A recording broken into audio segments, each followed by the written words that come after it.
Hello, my friends, and welcome back. Or maybe shalom, my friends, and welcome back. Thank you very much for being with me again today. That's how I sounded. Hello, shalom. We have many pieces of information here. First one, Zelensky was ordered to resign this week. And this is not according to the Russians. That's the first topic. I'm going to give you details. The West and the jackals, the West, I'm talking about the Anglo-Saxons, start to allow the news to fly kind of like telling the truth, which is, yes, the Russians are kind of winning in Ukraine, and maybe Ukraine should accept a tactical defeat.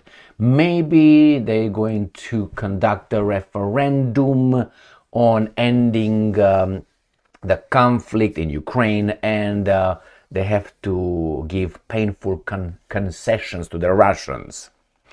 Then they even published an article in which it's something that the Kremlin, the Russians, have been saying for such a long time, which is, we enter Ukraine for this list of reasons that we try to discuss with NATO before 24th of February 2022.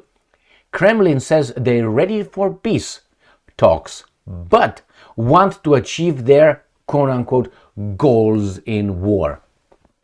It is the first time when these guys say the Kremlin says they're ready for peace, but they want to achieve their goals in war. Now, the Ukrainska Pravda, the outlet that features this article, is not using it as, you see, the Russians have a point, or man, maybe we should talk to Russians. No. They make this point in this article, and I will tell you exactly what point they try to make. Next one. The Russians, Putin, and not only, they claim they took full control of Krasnoarmeysk, of Pokrovsk. The Ukrainians, citing the Institute for the Study of War, and I will explain who those guys are, a think tank is located in Washington, D.C., and the boss is Kimberly Kagan. She is the sister-in-law of Victoria Nuland. They are married with two brothers, Mr. Kagan and Mr. Kagan. It's all of them are, just by coincidence, they're just Jewish, four of them. Okay, so they say that's not true. Pokrovsk, Krasnoarmeysk did not fall. I will show you Russian evidence, or at least what they claim. I think it fell. The Russians right now are conducting mop-up operations, which is pop-up from house to house. Everything is surrounded. And I will show you how these guys are using the Institute for the Study of War, which is a laughable propaganda institution. Now, yesterday I covered an article with one NATO general, an Italian. His name was, what was his name?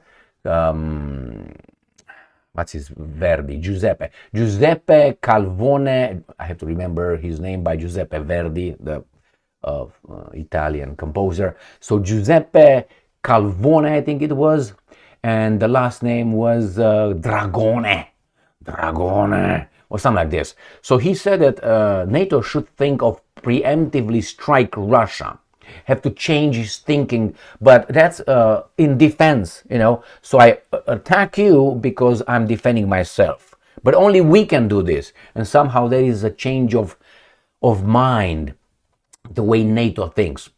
No, that's a lie. So Mr. What's his name? Dragone gets an answer from Miss or Mrs. Zakharova, Maria Zakharova, regarding this idiotic statement. And I will just give you a hint. It's not good. Okay. We find out here, according to Associated Press, and this is a lie, but I'm going to show you how lies are put together. Half-truths and short memory span, or attention span. A third Russian tanker attacked in the Black Sea, Turkish authorities say. Did you catch that? A third Russian tanker. So this one is Russian and the Russian flag. The other two are Russian tankers. Are they? They're not. But they reported as if 3 Russian tankers were sunk. Sunk? Sink, sank, sunk, sink, sank, sunk. What are the 3 forms? Sink, sank, sunk. So they were sunk in the Black Sea or attacked in the Black Sea by the Ukrainians. But it's not true. 2 tankers were not under Russian flag or owned by Russia. They were just doing business with Russia. So when they say a 3rd Russian tanker, that's a lie. And I will explain. And Russian tanker Midvolga 2 attacked 80 miles off Turkish shore in Turkish economic maritime zone. Not in international, it's considered international waters, but it's in economic zone. It's, you know what I mean? Remember when the Nord Stream pipelines were blown up by the Anglo-Saxons, I think. Remember that one? That was in Denmark's economic zone. Therefore, the Russians could not investigate it. So it has something to do with Denmark. The same here, it has something to do with Turkey. And the Russians claim, after they report 3rd tanker, and I will show you how the Ukrainians even use Erdogan's statement to claim that Russian tankers use his, I will show you, they use his statement, but in quotation mark, they will say tankers, but out of the quotation mark, they will use Russian. Okay, they're just lying. And then he says here that Ukraine Black Sea attack infringed NATO's state sovereignty. The Russians claim, well, you attacked them in the economic zone of Turkey. Is NATO going to strike you? I think this is terrorism. And the Ukrainians received the green light from the Anglo-Saxons, so the guys in charge of them. And you know why? Because the other guys don't condemn them. Therefore, they are, do it, we allowed you to do this. And the last one is the European Union. How does it work? You know, some imbeciles in Europe and the United States of America, they froze Russian states' assets, some of them, about 300 billion. And they want to not only froze them, and that is just robbery. And they want to use those funds to fund their war against Russia in Ukraine. And the Russians said that's illegal move, you can't do that, and this is not a thievery. They're not thieves, they're robbers. Because they said thieves are doing it that you don't know. Hey, who stole my money? Who stole my... Here, they know who did it. It's you and you and you. And most of these funds are located or go through a euro something in Belgium. I will show you a company. And these guys want to make those guys unfreeze these things, $140 billion of Russian assets. And Belgium said, okay, we can. This euro something, I will show you the name. I said, yeah, I will. But what guarantees you give me? If the Russians smack us, what guarantees? And nobody's like, oh, but nobody wants to give guarantees. That's why Belgium said categorically no, as of now. And the European Bank said, we will not provide the Belgians with guarantees. Therefore, you're on your own. So it's a very shitty situation. So let's start with the first one. Ukrainian lawmaker claims Zelensky ordered to resign this week. Now, this is a Ukrainian lawmaker, but it's coming from Sputnik. It doesn't really matter where it comes from here, is what the guy says. And not allegedly said, but said. Right here. Ukrainian lawmaker claims Zelensky ordered to resign this week. Say this what? How do you say what in Yiddish? Kaka? Kaka? Kaka? Okay, there you go. Volodymyr Zelensky has been, quote-unquote, ordered to resign, end quote, right, this week, but he will do everything to stall for time. And the implementation of the, quote-unquote, order could take several weeks or months, Ukrainian lawmaker Artem Dimitruk said. Now, is it true? Let's see what evidence he has, if he has any. And I'm quoting, I was informed that Zelensky was ordered to resign this week, but it is important to understand the following. If Zelensky was given an order to leave this week, the execution of the order could take anywhere from a few weeks to months. This is a man who will stall for time, tell all sorts of tales. Oh, he's a big liar. Come up with excuses. Oh, he's a victim, isn't he? Sounds like he's a tribe guy. I'm sorry, as a, how do you call that? Bazaar guy.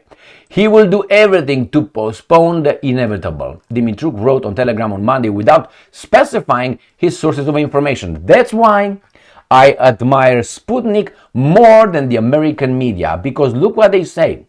Ukrainian lawmaker claims in Associated Press or Reuters or BBC, or it will not be claimed. He said Ukrainian lawmaker ordered to resign this week. This is how they run their media. And here, look what they put at the end of the guy's statements.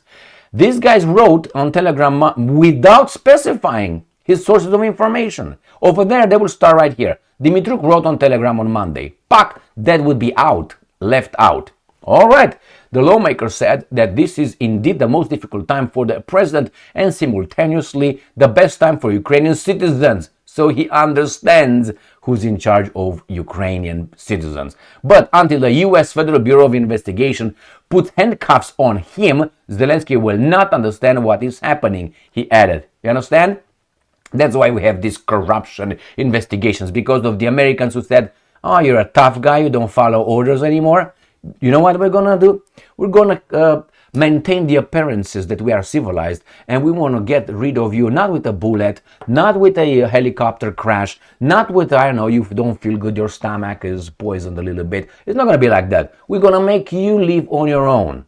And we will not be the bad dudes, but you. So that's why they do it. They go through the back door, if you know what I mean. All right. Ukrainian lawmaker, and his name is Alexander Dabinsky, who is the pre-trial detention on charges of state treason, said on Tuesday that Zelensky might refuse to hold on to power when faced with the reality that his former office head, Andriy Yermak, had previously hidden from him. Might refuse to hold on to power. I don't think he will be given an order and given alternatives. That's what's going to happen. He's going to say, hey boy, this is going to happen. You say no, you have these three options that we can employ. You said yes, we're going to build statues for you. We're going to say that you're the best Ukrainian that the Ukrainian nation ever had. Okay, close to Bandera, but not even close. You're far ahead of him, and you're not even Ukrainian. So isn't that fantastic for the ideology of inclusion, diversity, and equity? Yes, it is. All right, so this is it. Was he ordered? I think he's on his last legs. That's how it is. Let's go to the next topic, which is, it seems like the Ukrainians were allowed, and the West is allowed, to tell us more of the truth, which is, we've been losing. These guys don't want to support us anymore because they're losing, and they don't want to go to chapter 5. There are chapter 1, 2, 3, 4, but the 5 would mean troops on the ground in Ukraine, and they're not willing. And then chapter 6 would be a no-flight zone over Ukraine. They would not do this because the Russians not drew a red line. They got a big stick on the sand, and you cross this one, this is what's going to happen. And it seems like the elites in the Anglo-Saxon countries understood that a little bit. They understood it from the very beginning, I think. They just pretend they don't get it. I think they got it. So what's going on here? According to Russia Today, Ukraine must accept, quote-unquote, tactical defeat. Former foreign minister, Mr. Kuleba, round-headed guy. The round-headed guy, you know where he's at? He's the professor in the United States of America. He was just, I'm not going to be a foreign minister anymore. I'm just going to be appointed in the country that paid me. Kiev should sign on to an agreement that no one would like to avoid years of war. Dmitry Kuleba said, and yes, you Ukrainians will sign it. It's not going to be no, it's going to be the Ukrainians. Yeah, they got you into it, they decimated you, and you're going to be humiliated. Like the Japanese were on the 2nd of September 1945 on that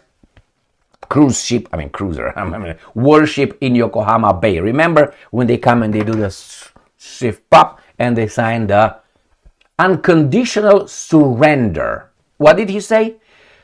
agreement that no one will like. Do you remember what Hirohito, then the Emperor of Japan, said at a radio speech? I think it was the first time when the citizens or subjects of Japan heard their emperor, who was considered a kami, a god. At that time, their emperor was considered a god on earth. So he, out of the understanding, the imposed capitulation, surrender, no, unconditional, was you, the Emperor of Japan, Mr. Hirohito, you have to come and tell your baboons that you're not a god. You gotta tell them that you lost, because the Japanese were like, how can we lose if we have a god here? That was the point. So then he, in his speech in the radio, Hirohito said this, we have to bear the unbearable. Trebuie să suportăm insuportabilul. We have to bear the unbearable of defeat. The same with this guy. Sound the same to me? Almost. Right there. Agreement that no one will like. Kiev must accept an agreement that no one will like if it wants to avoid many more years of conflict with Russia and a potential complete collapse. Got it? We are in a situation where Russia has the ability to destroy us. You've always been in that situation. Now you're allowed to say it. That's the weasel way. And we are not strong enough to fully protect ourselves. Correct, he said. But this was the same thing was true before the Russians entered Ukraine on February 24th, 2022. He said, adding that only a deal, and I'm quoting, that no one will like, which locks in a tactical defeat and strategic victory. Okay, he can't let it go yet, could prevent many more years of war. Even worse, you know what it is? You will disappear as a country, and as a nation you would be swallowed by the surrounding countries. But hey, tactical defeat and strategic victory. So he's not yet ready, so he can't yet agree that they are lost completely. But I think sometimes you have to tell the population the truth and the entire truth. Or, you know, like, guys, the option is total destruction of all of us. We can't do it. Those guys, again, left us for dead, like they did many, many times before in other countries. So this is just Kuleba. But then we have the German official, and he says German officials, according to Ukrainska Pravda, German officials hint that Ukraine may face, and I'm quoting, painful concessions ending in referendum. Well, let's see. German Foreign Minister Johann Waderhubel believes that Ukraine may be forced to make painful concessions in the effort to end Russia's war of aggression, a process that could ultimately conclude with a referendum. Let me tell you this. The referendum should say, no, we don't want to make concessions. But since it will be rigged, we'll say yes. I guarantee you that. Mark my words. I don't think the Ukrainian people will be allowed. Again, we start a war, or at least we are part of a war, which is the guys in charge. It was not the Ukrainian nation who said, we're going to go and fight the Russians. It was the guys in charge of them.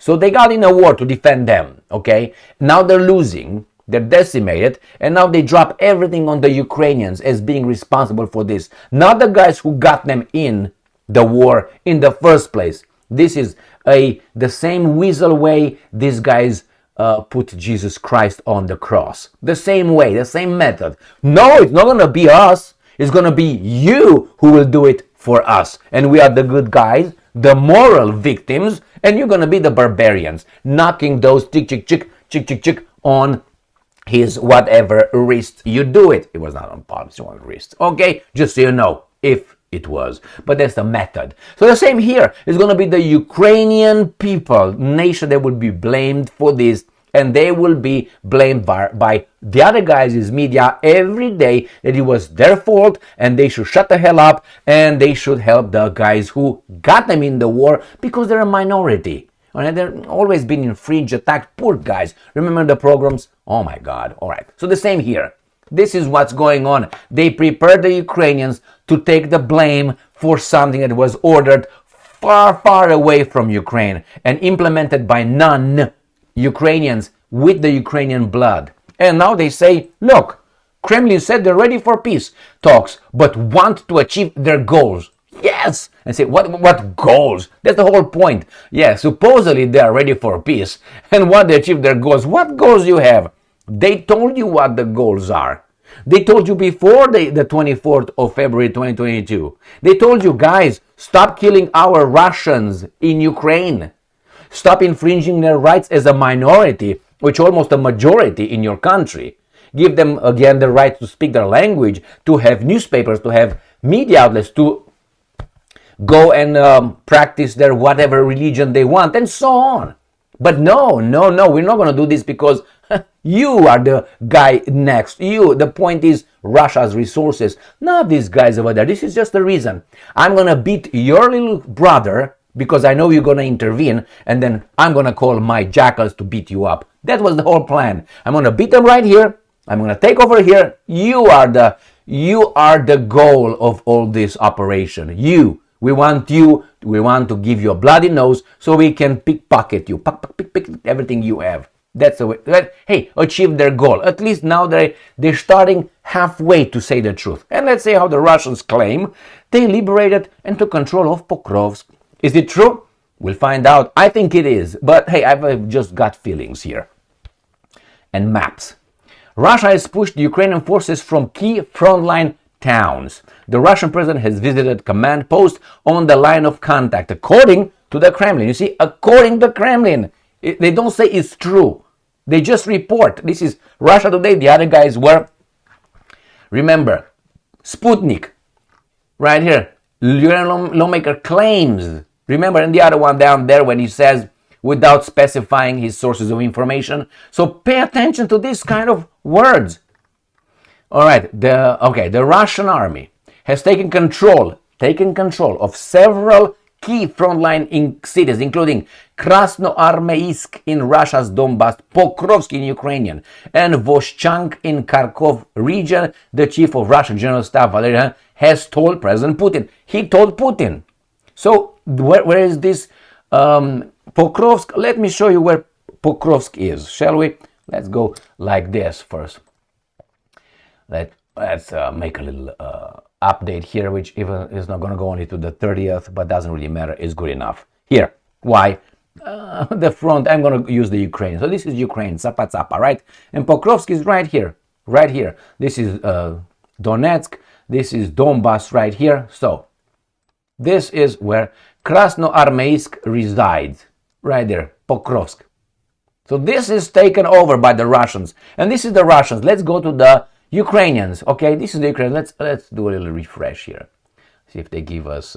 This is from the first. This is Pokrovsk, right there. Now they say they still have some pockets here. The Russians said no. We already are connecting this because you see this little thing. This is what the Russians claim they have, and this is what these guys are eager beavers to accept they have. So nevertheless, look at this situation. So the Russian says we already took over this. This is already, we made contact there, not there. We made contact there, you see, over there. They claim we are over you. Is it true? This is the next one. Watch Russian troops clear key frontline city. The Ministry of Defense in Moscow has reported that its troops have taken Krasnoarmeysk in Donbass. This is Pokrovsk. And they say the Russian Ministry of Defense has released frontline footage of its forces operating in the key logistic hub of Krasnoarmeysk, Pokrovsk in the Donetsk People's Republic. The city is now fully under the control of Moscow forces as of Monday, along with Volchansk, Ukraine, Kharkiv region. Voshchansk, okay, Volchansk as Kharkiv. I'm going to show you Kharkiv, Kharkov is right here. This is Kharkiv, Kharkov. Got it? So this is Volchansk in here. So this is already taken over full control of that one. According to the Russians, Russians plant flag in Pokrovsk for propaganda. Mop-up operation of the city ongoing. Well, that means we're gonna clear the streets, unfortunately. It's too late for you. Oh, here's an Ukrainian, if you can see him right there. It's in Ukraine. Okay. Why would they make this commercial on the Ukrainians when you don't have that? Oh, we have these ones now, but nevertheless. Let's go. Operational Command East has reported that search and assault operations and the wiping out of Russian forces continue in the urban area of Pokrovsk, while Russians attempt to stage flag selfies as supposed proof of taking full control of the city only increase their losses in manpower. So these guys are saying that no, actually we are reporting search and assault operations and the wiping out of Russian forces continue. Okay, why? Because here, this is an article. I wanted to read the title first. Kremlin PR versus the battlefield. Institute for the Study of War dismantles Kremlin's fantasy of Pokrovsk fall. All right, so this is December 2nd. This is from the New Voice of Ukraine, right there. And we're going to access that article, which has this title. That's why I picked it that way. Kremlin markets fictional Pokrovsk liberation ahead of peace talks. Remember, this, where is it? This is from the Ukrainian side. Okay, Pokrovsk is right here. This is from the Ukrainian side from yesterday. All right, this is from the Russians with Voshchank. We're going to go right there. Right? This is from the 30th. And these guys tell me that, the Institute for the Study of War say that. Well, first, just so you know, the Institute for the Study of War, we're going to watch that bullshit. The Institute for the Study of War is a think tank, supposedly. It is the think tank, they call it that way, non-profit think tank. In charge of that is Kimberly Kagan, Jewish, no problem with that, it's just a coincidence. Married with Mr. Kagan, the guy, and the guy Kagan has a brother, another Kagan, they're all Jewish here, just a coincidence. And then this Kagan is married to Victoria Nuland. You know Victoria Nuland, no introductions needed, all right? But this is an objective think tank that is concerned with studying the war. I believe zero of what these guys say. But hey, the Ukrainians have been featuring this for so long. Is it because of the connection with Miss Nuland, who showed up in Kiev, if you remember, in 2014, giving the, I was about to say it, Ukrainians candies and food from her bag. Do you remember that one? And the Ukrainians were like, you don't even know the multiplication table, you American, but you give us candy and food from the bag. It's that famous picture with her. You want me to find it for you? I'm going to find it for you, goddammit. There she is, right there. And this imbecile applauds. And that imbecile applauds. She gives them food, cookies, man. She gives them cookies. Look how happy she is. Look at this. Look at that guy. Look at these guys. Do you think these guys are animals, man? This picture should be featured in every classroom. That's her right there. She looks like Madeleine Albright and Golda Meir. Why? They all look the same. But hey, it's just a religious community, right? So here you got it right there. And it's not all. I'm going to show you more. This is embarrassing. This is insulting. She wants to give the police officer right there. Look at that. This is what? Do you think I'm a hungry motherfucker? Look, and this is the ambassador. Look at them. Look, oh my God. Now, as the Ukrainian, I would say get back to your shitty little hole you came from somewhere in the, I was about to say it, you know exactly what I must say. All right, my friends, so this is the Institute for the Study of War. She's related. All right, and we're done with this garbage. I feel like vomiting. All right, let's see what the Russians say about the preemptive strike. Russia Today. Moscow responds to NATO preemptive strike threat. The bloc needs to consider the risks of a direct confrontation with Russia. We got nukes, boys. Zakharova says, a recent statement by a NATO admiral, as I said, what's his name? Where is he? Right here. This is Mr. Dragone. Mr. Dragone. All right, Giuseppe Calvone Dragone is like a pizza name. Calvone. All right, right here. Admiral Giuseppe Cavo Dragone. He's a dragon. In bed, maybe. Hey, Dragon, come over here. Oh my God. The recent statement, the NATO admiral, that the bloc could consider a preemptive strike against Russia show that it's seeking escalation and wants to derail the Ukraine peace process, Zakharova said. According to the admiral, the bloc should come more aggressive and provocative in its dealings with Moscow. He added, he also claimed that a preemptive strike could be considered a defensive action, although it would be a further away from our normal way of thinking and behavior. No, it wouldn't. It would be exactly that behavior. And this is Zakharova described Dragone's words as an absolutely irresponsible move, indicating the bloc's readiness to further move towards escalation. Dragone, look at that. He's like a Scaramouche with that mustache. Hey, Scaramouche, show me some sword. All right, let's move on. Anti-Russian hysteria whipped up by NATO members is only stirring up the ongoing confrontation even further. She said, people making these statements should understand the corresponding risks and potential consequences, including for the bloc members. Yeah, but Mr. Dragone thinks that he's going to be in a bunker and you will fight Dragone's war. You got that? So Russian missiles will not affect Dragone and his family. It's going to affect you and your family. So he's good. He's very generous with your life. All right? He's going to make the choices for you. But in the meantime, he's going to protect you from you. All right, let's see how these guys are lying. What's new, right? Associated Press. A third Russian tanker attacked in the Black Sea. That was not a Russian tanker. The two of them were not. This, the last one, is a Russian tanker. The first two were not. They were under Namibia's flags or something like this. And they were owned by others, not by the Russians. The Russians only got what was inside. These guys were working for them.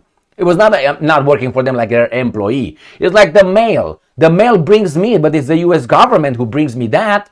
You hit them and say, that's Emil's mail was blown up today. No, it's the U.S. government's little truck or whatever that is. So this is the way these guys make the media. A tanker carrying sunflower oil from Russia to Georgia was sunflower oil because the military does that, right? Was attacked in the Black Sea. The Turkish Maritime Authority said Tuesday, days after two Russian, you see how it is you see over there? Shadow Fleet oil tankers were attacked by Ukrainian naval drones. There's no Russian. It's Russian Shadow Fleet oil tankers. They're not Russian. But hey, let's see what these guys are saying. Turkey condemns Ukraine's strike on Russian oil tankers off Black Sea coast. But they were not. They were not. Let me show you. They were attacked right here on the Kairos and Virat vessels. Happened inside Turkey's exclusive economic zone and poses serious risks to navigation, life, property, and environmental safety in the region. All right. So let me see if I find right here. It doesn't say anything about Russia. Crew members on both. All right. It doesn't say anything being Russians. Nothing. That's it. That's the only. But don't worry. Shut the hell up right here. Okay. They will not go back. Okay. It's all right. Russian tanker Midvolga to attack 80 miles off Turkish shore. A Russian tanker. They say it. They say it right here. Vessel was sailing from Russia to Georgia and was transporting sunflower oil. Where is that located? I'm going to show you. Right here. This is Russia. This is Georgia. So it was hit somewhere here. Georgia is here. Russia is there. So they were going this way. Pakatsaka maka maka. All right. Let's go back. Where are we? I think we are right here. It is claimed that the vessel was sailing from Russia and was transporting that. All right, here it is, struck by Sinop. So this is, I think, somewhere else. It's not. It's by Turkey right now. This is not, but how in the hell was going from Georgia? Sinop. Let's see where to find that Sinop thing. Where is that? Right here. Sinop. Do we have it anywhere? Because I don't think is by, but if it was from Russia to Georgia, what they saw is Sinop. Should be somewhere here. All right, but anyway, believe me, Georgia is from here to here, so it should be somewhere here, but it's not, or down up here, and it's not, because these guys are saying is right there. Let's see what's built. It sailed under Russian flag. You see that? Its home port is big port St. Petersburg. So this was the Russian under Russian flag. The other ones, no. Right here. Cairo, which believed to belong to Russia's shadow fleet, but is not a Russian. And the same with these guys. But no worries. Russian flag tanker attacked in Black Sea. Okay, Moscow previously accused Kiev of conducting terrorist attacks on commercial vessels in the sea. I totally agree with that. Totally agree with that. So what happened here? And the same show the same thing here. And Kastamonu, Samsun, Bafra. I think this is a Turkish that I said. Nevertheless, let's move on. Turkish leader, this is how these guys make media, strikes on Russian tankers. There's not Russian, it's only one. In the Black Sea indicate alarming escalation. Remember, what Erdogan said is alarming escalation. Everything else is put by Ukrainska Pravda, all that. These are Ukrainska Pravda's words. These are direct quotation from him. But they put it together like it's a Russian tankers. They were not Russian tankers. And this is what he says. Turkish president has described the latest attack on Russian vessels, this is what Ukrainska Pravda says, from the shadow fleet in the Black Sea as an alarming escalation to the situation. Alright, and here is what Erdogan said. Attacks on merchant ships, not Russian ships, in our exclusive economic zone indicate an alarming escalation of the situation. We cannot in any way justify these attacks, which jeopardize the safety of shipping, human lives, and environment, especially in our exclusive zone. And again, here, the sanctioned tankers were not Russian, just so you know, my friends, right here. 2 sanctioned oil tankers is no Russians. I think I made my point with these imbeciles. Ukrainian Black Sea attack infringed NATO state sovereignty. Kremlin states, is it true? Well, let's see. The outrageous strikes on Kairos and Viran oil tankers also violated the rights of the vessels' owners, which are not the Russians, spokesman Dmitry Peskov said. So, read right here. His comments follow several strikes by explosive-laden sea drones and 2 pop-up on coast of Saturday drove Black Sea belonging to the rider operator. Speaking journalist, pop-up, zoop. Nothing about the Russian tankers. The only thing that was about the Russian tankers, remember, orchestrated these guys. The only thing that says about the Russian tanker was this one. Russian flag tanker attacked in Black. The third one was Russian. The other 2 are not. But this is how they make the news for you. Next one. ECB rejects European Commission plan to back Ukraine loan with frozen Russian assets. What does that mean? The European Central Bank. I wanted to go and see who's in charge of this. I made a video and you know the person. She's a woman. Has rejected the European Commission's EC request to provide liquidity to guarantee a loan to Ukraine using frozen Russian assets, the Financial Times reported. According to the report, EC officials, European Commission officials, asked the European Central Bank to act as a lender of last resort for the Euroclear. This is the company with $140 billion of Russian assets. Euroclear settlement and clearing system to prevent a liquidity crisis while facilitating the loan to Ukraine. The ECB's internal affairs analysts found the Commission's proposal amounted to direct financing of governments, since the central bank would assume the financial obligation of member states jointly guaranteeing pop. So, providing such funds to central banks is prohibited under the Treaty of European Union. Oh my God, that's a little thing. They can go around it. Following the EBC's refusal, the Commission started developing alternative measures to temporarily secure liquidity for over $162 billion loan. You got it? And these guys don't want, they tell you a little bit of a history, what happened. And the problem is, these guys are not thieves. These guys are robbers. As I said, robbers. Because thieves, you don't know who that is. But they're robber unless you deconspire the guy. So here is, my friends, long video.